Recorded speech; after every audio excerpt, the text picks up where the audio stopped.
Magandang araw mga kaibigan.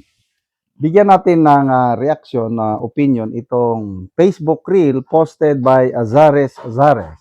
Ito yung payag ni Mayor Basti sa launching ng ano ito?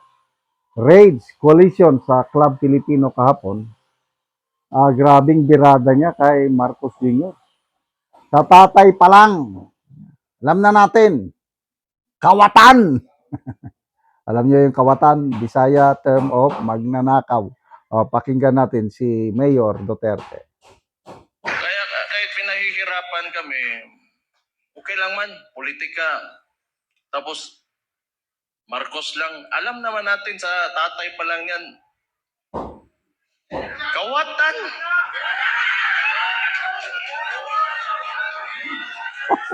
Kaya kahit pinahihirapan kami, okay lang man, politika. Tapos Marcos lang, alam naman natin sa tatay pa lang yan. Kawatan! Sabay. Kaya kahit pinahihirapan kami, okay lang man, politika. Tapos Marcos lang, alam naman natin sa tatay pa lang yan. Kawatan!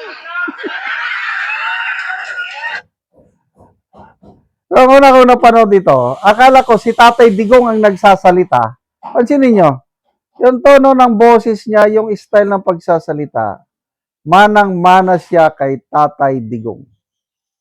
Ito daw talaga ang nakasunod sa yapak ni Tatay Digong. Not so much si BP Sara. Si BP Sara may ibang estilo. Ang talagang estilo ni Digong ay ito, si Mayor Basti. Kaya ito pwedeng pang presidente ito eh. Sa opinion ko lang ha. In kaso, ma-convict nila. In kaso lang. Just for the sake of argument, convicted si BP Sara. Hindi na siya makakandidato. O ngayon, i-endorse ni BP Sara itong si Baste.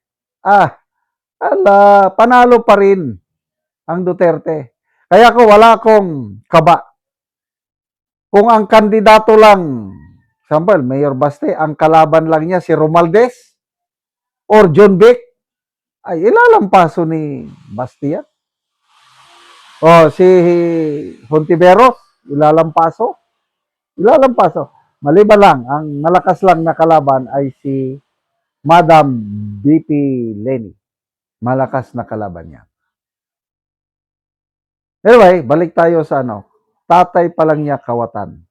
Nung una, halos hindi ako maniwala sa mga paninira laban kay Marcos Sr.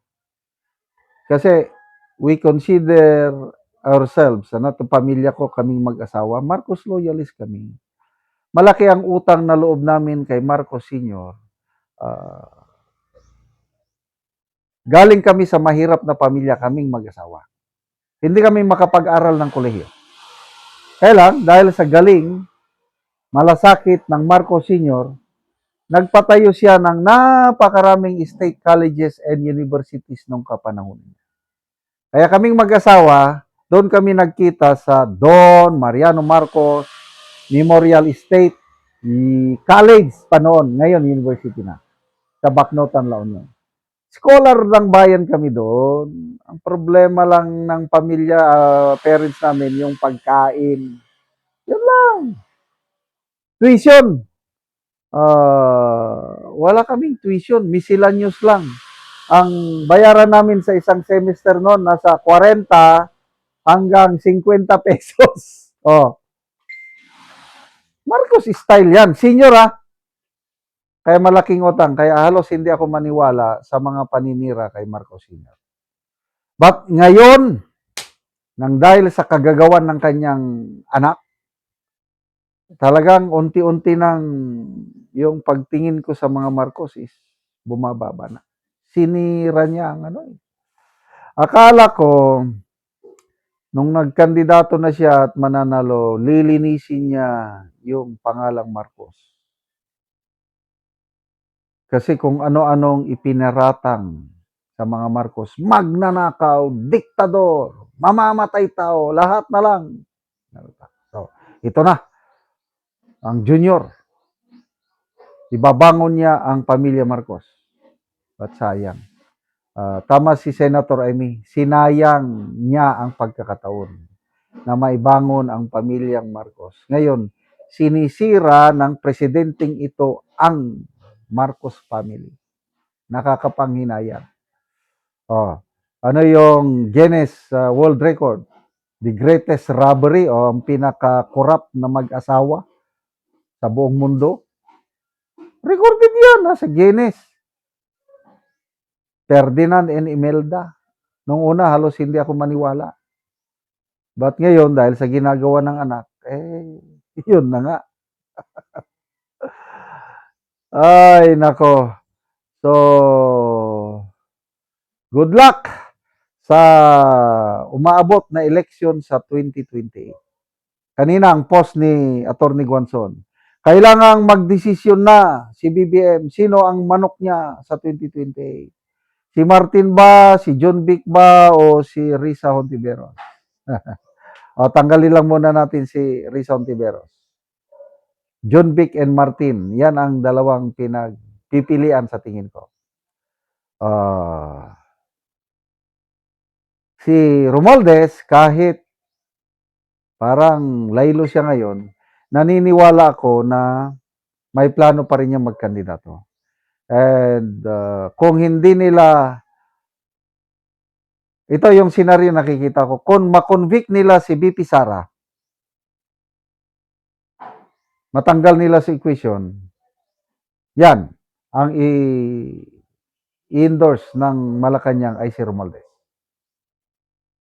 Kailang, pag hindi nila na-convict, hindi nila naalis si BP Sara, palagay ko, out of the equation na rin si Romualdez. Kaya, John Vic ang kanilang alternate. So, yung sinasabi na koalisyon ang Marcos kakamping, malabo. So, pinakamababang labanan sa 2028 is tatlo. Kakamping, either si Risa or si Bam. Marcos is John Vic or Romualdez. Then pangatlo si BP Sara. At may pang-apat pa.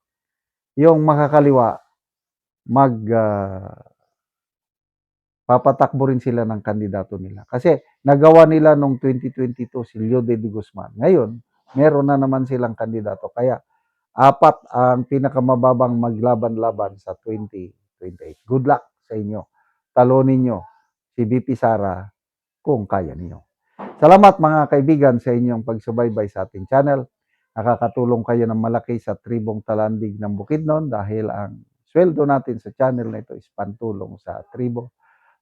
Namimigay tayo ng libreng yero at pako para makapagpatayo sila ng mas maayos na tirahan. Panoorin niyo ang video na ito. Ana mo og yero. So mag-atop ni karon. Jakat sa purayon.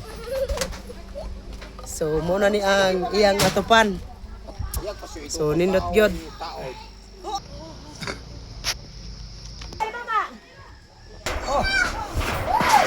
Ay sige. Ay no. Sige ipa.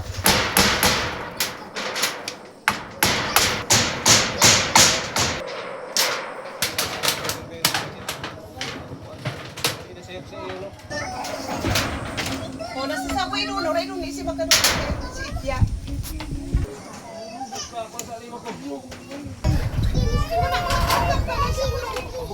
Babugat siya pa no.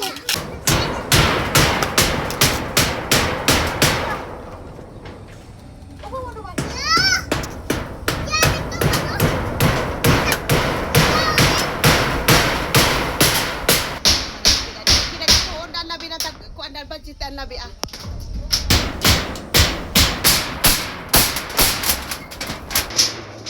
Alam manilang sa alam. Bisan ma-kwarto. Tira lang ang team. Yok na. Ibig nagbulig ka na. o karon humanag gyud sa pag-atop ang among gihatag nga yero. So maayo na gyud nga tan-awon kay nahuman naman sa pag-atop. Salamat sa Ginoo. Tabang ko sa Ginoo. Siya makanas. kayo sa tabang sa sin. sa Amo nag-sponsor. Pila day ka bulan ni ang kining ko ani mo nga atupan nga bago pa na atupan dugay pila ka bulan? O, 5. 5 ka bulan sa kuan so dugay-dugay gyud. So bago pa na atupan. Bago pa. Tungod kay nga naman nga wala mo nakaatop sulod sa 5 ka bulan. Ikaw pero usin. Tungod kay wala ipalit og sin. Oo, so sige, salamat kayo.